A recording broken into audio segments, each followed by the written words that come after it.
Good morning, everyone. It's me again, Angela, and as I said before, I'm going to be sharing some of my stories with you.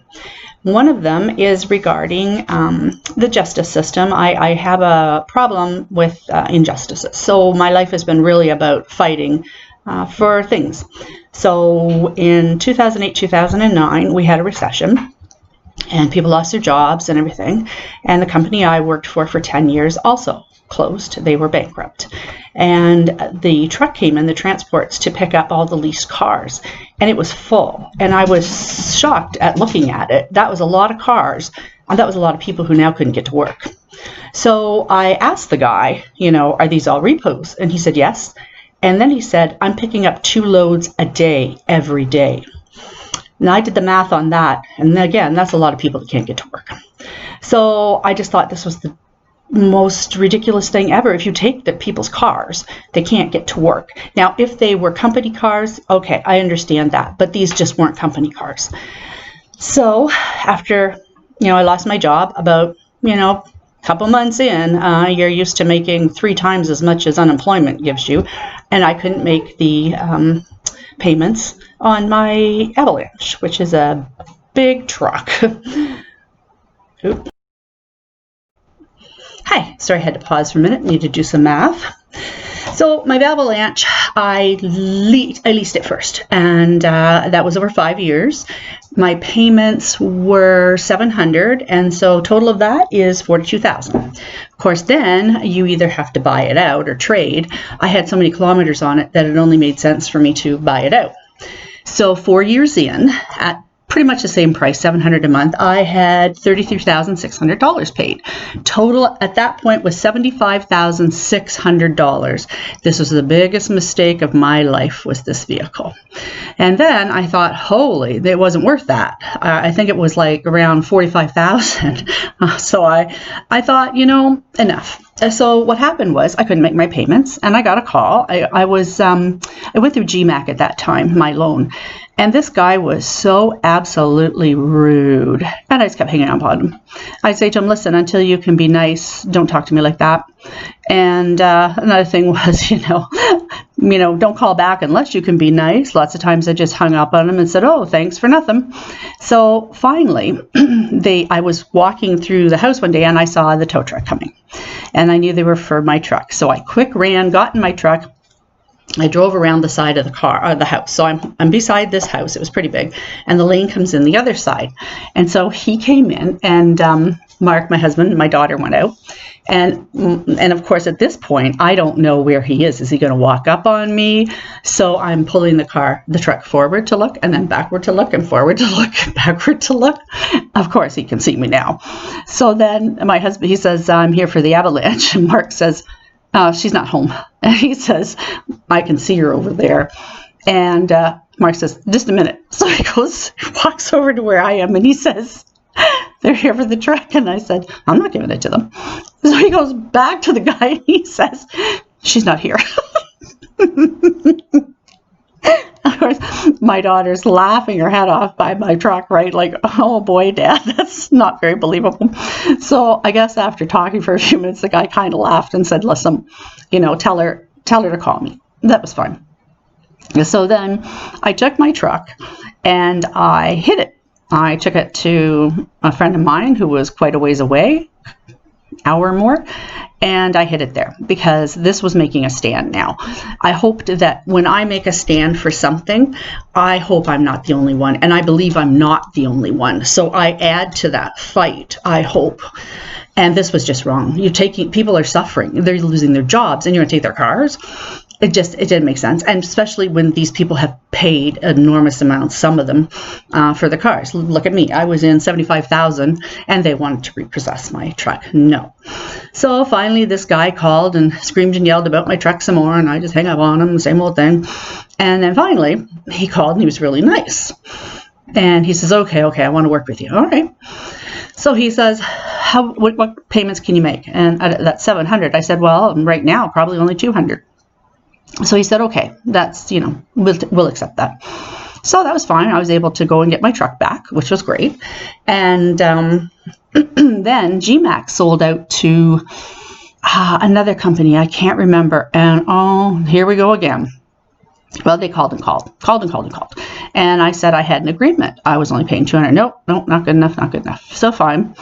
They sent a letter saying they were repossessing my truck. I needed to drop it off at the dealership. Now, I had kept this car in immaculate condition. I had done new leather seats. Anything that was broken or worn, it got replaced. So before we took it in, my husband took it into town. He hit some ice, and the truck swerved, and he hit the back of the truck on the side so hard that he knocked the frame loose. Now I think to myself, I don't know, it could be karma for these people. So here's this truck, completely a mess. I take it to my guy and I say, hey, can you fix this? And he looks at me. What? And I said, listen, as long as the back lights work, I'm okay. So then I went and I picked it up, and it has those panels that, go on the back of it. And he said, don't take those off, because he said, if you take those off, you'll never get them on again. All that beautiful molding that was on the Avalanche, no, gone. It was in the back of the truck. And so this thing was a mess. Of course, it had a little wobble there too while you're driving it. So at this point, I thought, they wanted this truck, they can have it. So we finally drove it to the dealership, and all these guys were standing out there. We could see it. And I think they thought, yeah, we're getting this nice new Avalanche. And when we pulled in with this truck, you should have seen their faces. They were like, so I get out. I said, I'd like my plates, please. And this guy, don't know what he was thinking. He actually says, oh, these are not GM screws. Really? Wow. You didn't notice the entire truck's been demoed, but you're worried about the screws? Oh my God. So that was fine. Whatever. My daughter had followed us. We got in her car and drove away. But we watched them as they took the Avalanche and they drove it across the road to their lot. And there it was. So that's a bit of karma for them. And then what happened was, I got a letter from this company again, and they wanted, what was it, $15,000 or $20,000 more. $15,000 or $20,000 on top of my $75,000. Oh my God, you got to be kidding me. So I said, well, I'll see you in court. And I went by myself, because what's the worst that can happen at this point? I mean, So sometimes you have to bluff, but if you're going to bluff, you need to be very convincing about it. So when I got to the courthouse, it was just me and the judge, and she said they decided to just call in on the phone. So the judge called once and told the girl who she wanted to talk to, and she got disconnected. And the judge called a second time, and she got disconnected. And now she's mad. And I'm sitting there thinking, well, that's good for me. So then the judge calls a third time, gets them on the phone, tells them about this, and they just blasé. They don't really care that she got hung up on.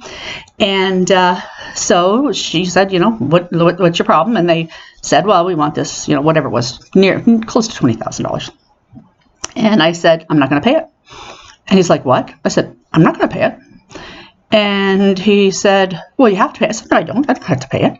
I said, I'll give you $500 to go away. Leave me alone. No, we want all that money. And I said, well, I'll file bankruptcy. You're not getting a dime. I'll tell you that right now. Either way, you're not getting another dime out of me. I've paid enough for this vehicle. You've had it repossessed. So when I go back to work, how am I supposed to get there? Like, really? So finally, the judge just hung up on them, because she basically said, well, there's her answer. Click, hung up on him. And I was like, oh, okay. So I went home, and it was maybe a couple weeks later, I got a letter that said they were discharging me. They were no longer going to go after me for the vehicle or the money or anything that had to do with that. So that ended very well. So when I was done with all of that, huge relief. But I thought, okay, I hope that other people did the same. I hope they stood up. I hope that I know it's scary. It is so scary sometimes to go into a court, but you have to remember, those people are just like you. That judge is just like you. I went to school to be a law clerk, and honestly, sometimes the law clerks won't know more than the lawyers, because the lawyers are going into the courtrooms, but the clerks are doing most of the paperwork. So, they just remember, they're just no different than you, these judges. And remember, the people that are being nasty to you, same thing. They're just people, and they're no better than you, right? So you can take them on. Worst thing that happens is you'd have to pay it. If you don't fight it, you're going to have to pay it anyways. And when you say, I'm going to file bankruptcy, at that point they didn't want that either, because they weren't going to win. That was going to cost money, for them, and they already had $75,000. So I hope that this encourages you to fight. I have other stories like this too, but don't let people do that. Don't let them take advantage of you. Don't let them bully you. I guess it's bullying that bothers me. Why are you bullying me? And things that don't seem right. Everybody needs a vehicle to get to work.